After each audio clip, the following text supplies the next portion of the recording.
So today I wanted to talk to you about using challenges to grow your list. And a lot of people talk about it. And I just think it's important to touch on a few key pieces to having a successful challenge and to growing your list.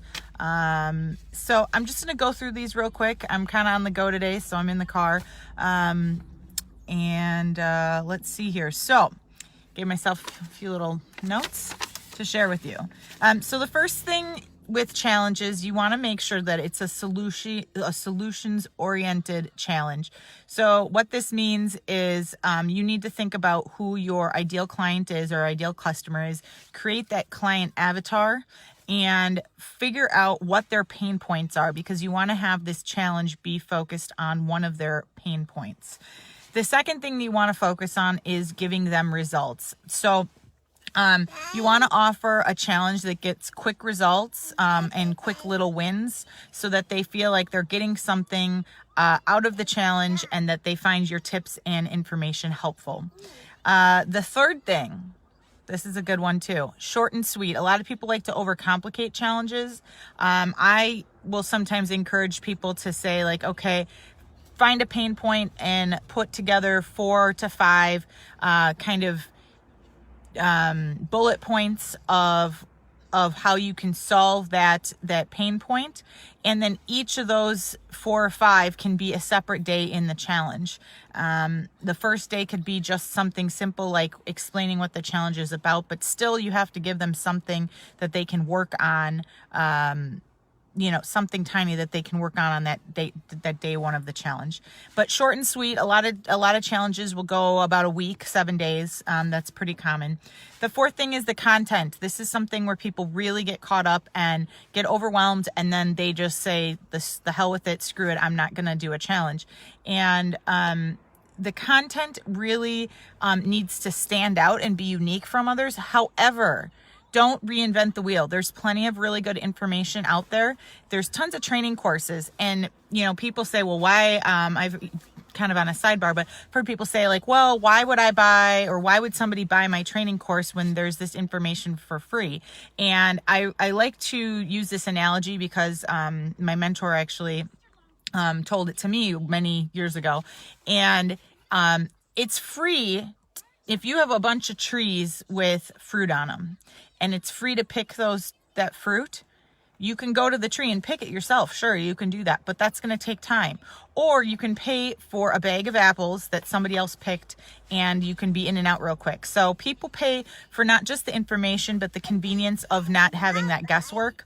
So the content, make sure that you stand out and you have a unique angle on it, but don't reinvent the wheel. If there's something you've learned from somebody else, you can put your own twist on that. Just don't copyright, don't steal anybody else's information per se, but the topic and the strategy is something that can be repurposed. Number 5, you want to have it be interactive. So what this means is you don't want things written out word for word. You want to have bullet points. This goes for how you present things, and also how the homework that you give to people to do the next part of their challenge. Hi, sweetheart. The next part of their challenge. So, and the other thing that's really, really good too, that I think some people forget in their challenge, is that don't just teach the challenge, be an active participant in the challenge. So when you actually have the challenge going on, be a participant with the other people that are participating with the challenge and say, this is what I did. So it's not just you talking at people, it's you actually going through the process with them on your own for your own business. So I think that's an important part of that 5th piece, interactivity. Then there's the delivery. So once you have the content, you've figured out what your strategy is going to be, what the challenge is going to be, how are you going to deliver it? And you can do this in a lot of different ways. The most common, I would say, would be through like daily emails, a PDF or a download, a workbook, pre-recorded videos. I know a lot of people do that, where it's like you do like a 5-minute video, pre-recorded, each day, each of the days, and then you actually have a live aspect to the challenge as well each day. So somebody watches the video, the next day you have a group call for everyone participating in the challenge, and then it kind of goes from there. Usually there's emails saying, yep, this video's there, and the workbook might be a PDF document of just some questions and places where they can write things in there. Now, these things don't have to be super complicated. I know someone said to me, well, I got to brand this and I got to do this and I got to do that.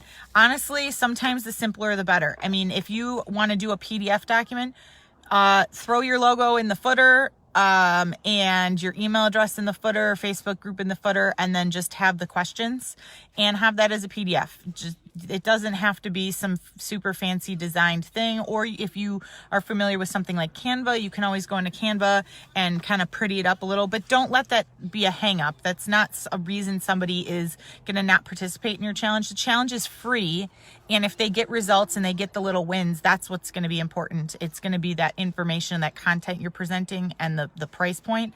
That's what's going to be helpful, and that's what's going to build rapport and build your list. So the last thing, promote. So once you have this all set up, you have an opt-in page for people to join. You want to promote the crap out of that opt-in page. Email it to your list, put it on social media, do a Facebook Live, you name it. So any way you can get that out there, put it in a blog post, link it within one of your blog posts that already is out there, put it on do an opt-in video on YouTube and put a link to the opt-in page on your YouTube video description. There's tons of ways you can go about it. You can run ads, you can do Instagram, you can do, it depends on who you are and what space you're in and what your focus is. And that's why also in the beginning I mentioned that client avatar is important.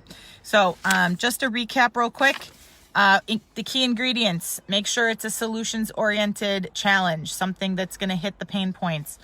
Make sure that it gives the person results, really quick, small wins. It doesn't need to be this long process, and it also needs to be concise and realistic. What can somebody actually accomplish in a day without taking half their day when they're also probably a business owner trying to do 100 other things? Okay, so offer quick challenges and quick results. Make it short and sweet. So that's the third one, length. 4 is the content.